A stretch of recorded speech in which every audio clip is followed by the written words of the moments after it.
Hanuman movie తర్వాత the most awaited movie in Prashant Varma cinematic universe is Jai Hanuman. So recent గా హనుమాన్ జయంతి సందర్భంగా జై హనుమాన్ నుండి ఒక పోస్టర్ కూడా రిలీజ్ చేశారు మూవీ టీమ్. సో 2025 లో జై హనుమాన్ వస్తుంది అని అందరూ అనుకుంటున్నారు. బట్ అనుకునే విధంగా ఒక బిగ్ అన్అఫిషియల్ అప్డేట్ అయితే సోషల్ మీడియాలో రివీల్ అవుతుంది. అదే మన బాలీవుడ్ స్టార్ రణవీర్ సింగ్ గారి కాంబోలో ప్రశాంత్ వర్మ గారు ఒక మూవీ చేస్తున్నారని. సో వాళ్ళిద్దరు కాంబినేషన్ లో మూవీ కన్ఫర్మ్ అయిపోయింది.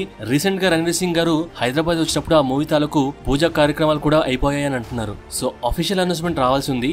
అయితే ఆ మూవీ పేరు కొంతమంది రాక్షస అని అంటున్నారు, ఇంకొంతమంది బ్రహ్మ రాక్షస అని అంటున్నారు. So what ever it is, Ranveer Singh గారు ఆ మూవీలో ఒక నెగిటివ్ క్యారెక్టర్ ని పోర్ట్రే చేస్తున్నారని టాక్ నడుస్తుంది. అండ్ అలాగే ఈ మూవీ ప్రీ ఇండిపెండెన్స్ ఎరాలో నడిచే ఒక మిథలాజికల్ స్టోరీ అంటున్నారు. సో ప్రస్తుతానికి చాలా క్లియర్ గా ప్రశాంత్ వర్మ సినిమాటిక్ యూనివర్స్ లో ఈ మూవీ లేదని చెప్తున్నారు. సో అలా చెప్పి సడన్ గా ప్రశాంత్ వర్మ సినిమాటిక్ యూనివర్స్ తో లింక్ చేస్తారా or proper stand alone movie చేస్తారో చూడాలి. అండ్ రణవీర్ సింగ్ గారు నెగిటివ్ క్యారెక్టర్ లో పర్ఫెక్ట్ గా సెట్ అవుతారు. తన ప్రీవియస్ వర్క్ అయిన పద్మావతిలో కూడా పర్ఫెక్ట్ గా చేశారు. ఆ ఇంటెన్స్ యాక్టింగ్ అయితే సూపర్. సో చూడాలి ప్రశాంత్ వర్మ గారు ఏ లెవెల్ ఆఫ్ ఎలివేషన్స్ ఆయనకి ఇస్తారో, ఎంత యాక్టింగ్ ఆయన దగ్గర నుంచి లాక్కుంటారు. అండ్ ఈ మూవీ ప్రాపర్ బాలీవుడ్ మూవీ అంటున్నారు. Of course it will be A pan India movie, అన్ని లాంగ్వేజెస్ లో రిలీజ్ అవుతుంది. సో ప్రశాంత్ వర్మ గారు ఎలాంటి స్టోరీ రణవీర్ గారికి చెప్పారో తెలియదు కానీ ఆయన దగ్గర రెడీగా ఉన్న 30+ స్టోరీస్ లో ఒకటి తీసుకొని చేస్తున్నారో ఆర్ జస్ట్ ఆయన కోసమే కొత్తగా రాశారో ఐడియా లేదు కానీ మంచి ఐడియా కాన్సెప్ట్ స్టోరీతో మూవీ తీస్తారని హోప్ ఉంది. సో అఫీషియల్ అప్డేట్ కోసం waiting. So your thoughts on this project and వీళ్ళ కాంబినేషన్ మీకు ఎలా అనిపించిందో కింద కామెంట్ చేయండి.